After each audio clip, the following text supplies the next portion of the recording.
This may be rather surprising, but it was only a few weeks ago that I went speed dating for the first time.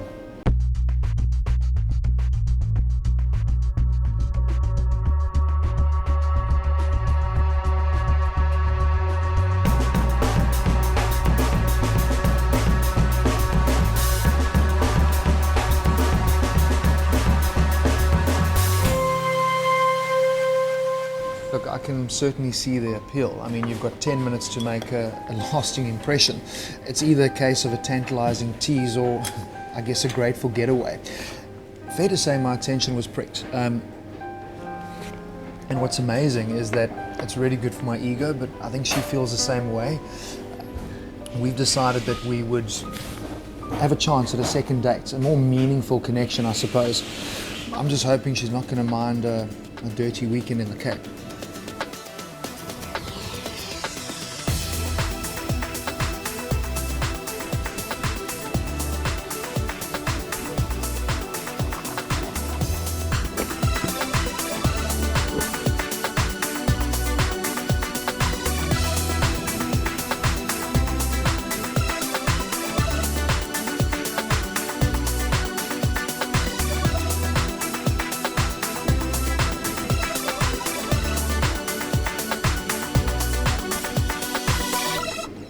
I know, we are not meant to judge a book by its cover, but I mean, let's be honest. If it doesn't grab your attention, why would you even want to turn the first page?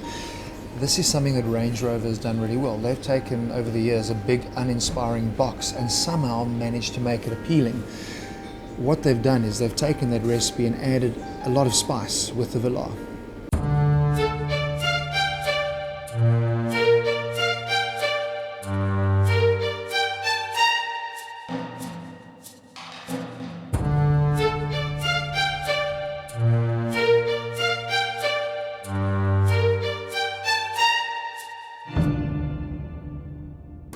But you know, for me, it's really not about the looks. What's important is what's inside. I'm serious. I mean, that is what's important. The inside.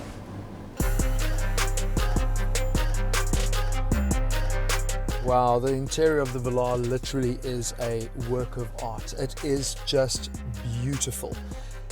I don't want to use the word stripped down because that just sounds cheap, and as you know, Range Rover certainly isn't that. I don't want to use minimalist either because that belongs to the Swedes and Volvo. And there is quite a bit of Volvo going on here, the floating dash and obviously the reduction of buttons. But what Range Rover have done is come up with their own term, and it's a beautiful one: reductionism. They've reduced all the unnecessary buttons and dials and optimized all of it into this mothership. Their Touch Pro Duo is what they're calling it. You've got two 10-inch touchscreens. This is kind of familiar because that we've always had before, and a lot of manufacturers have it with your navigation and your phone and your media on that. But this is what is critical. They've gone and put all of your information, your all-terrain response, your climate control, your seat functioning, your vehicle dynamics, all sitting on this touchscreen. And these buttons all then serve dual purposes. So when I toggle this and go into my various driver modes, or I use my climate control, I'm using the same switchgear. They've cut it down to reduced it to a bare minimum, but it just looks so beautiful.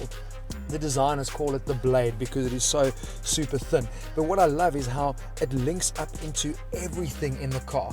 The driver has a 12.3-inch virtual screen, which again I can optimize. So I can put my information in the middle with my traditional dials. I can go into full map view as well. But the nice thing is whatever I'm doing here links up to my driver display and obviously the other touch screen as well. But they've even carried it through to the steering wheel functions. Your buttons here are intuitive to the feel, so all of that is integrated into this incredible system, and it literally is so beautiful.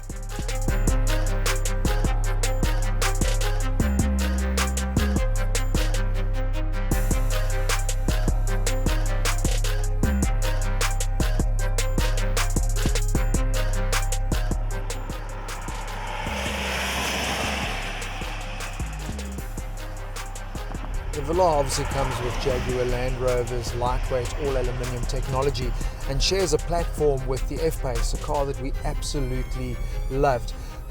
but their personalities are very different. Obviously, the Jaguar is lending on the racing pedigree of the brand, whereas for the Velar, it's Range Rover's off-road capabilities, and it is noticeable in how the cars manage themselves on road. Obviously, an air suspension makes a massive difference too. It's not standard on the entry levels, but we in the 3-litre diesel, and that comes with air suspension, and it makes for an unbelievably luxurious drive, but obviously also enhances the Velar's off-road capabilities. Something for me that I do love, and you're going to use a lot more, is the fact that it's got an entry mode. So literally the air suspension lowers 40 millimeters to make it a lot easier to get into your Velar.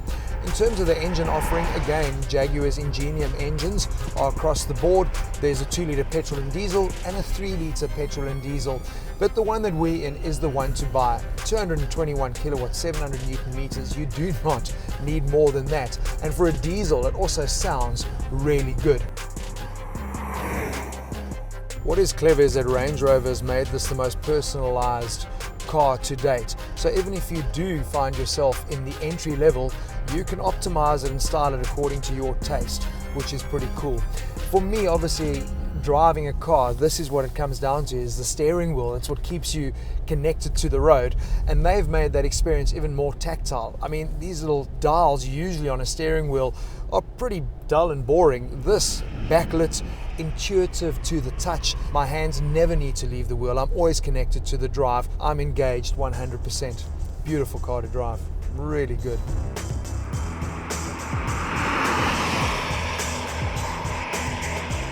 I think Range Rover have themselves a little problem here, because they are going to have to change the name of the Range Rover Sport. I mean, Sport is such a name. I mean, everyone's got a sporty version. Velar, that is a name for a car. It sounds like it could be the god of sport. Now, we know the Velar fits between the Evoque and the Range Rover Sport. Are people going to choose this over Range Rover Sport? I think no. We know people are buying these vehicles based on status, and when the new Range Rover Sport comes out, the interior and the design DNA is going to follow through to that new model as well. But the Velar has filled a very important gap for Range Rover, because the step up from size from the Evoque to the Sport was a massive one, and there was a huge market just begging to be filled with a car that looks like this. It's difficult to talk about price. I mean, the Velar starts at just under R1,000,000, but it is the most personalized Range Rover to date. From wheels to colors to fabric choices inside, you can design a Velar specific to your taste. So it literally could cost you anything. We're talking between R1,000,000 and 1.5 over here. The other thing for me, we know that Range Rover was always about luxury but capabilities. This car can literally go anywhere and everywhere. Are you going to take a car that looks this good with an interior like that, bundabashing and into mud? Probably not. So it's almost like the Range should become the urban Rover, because that is where it dominates.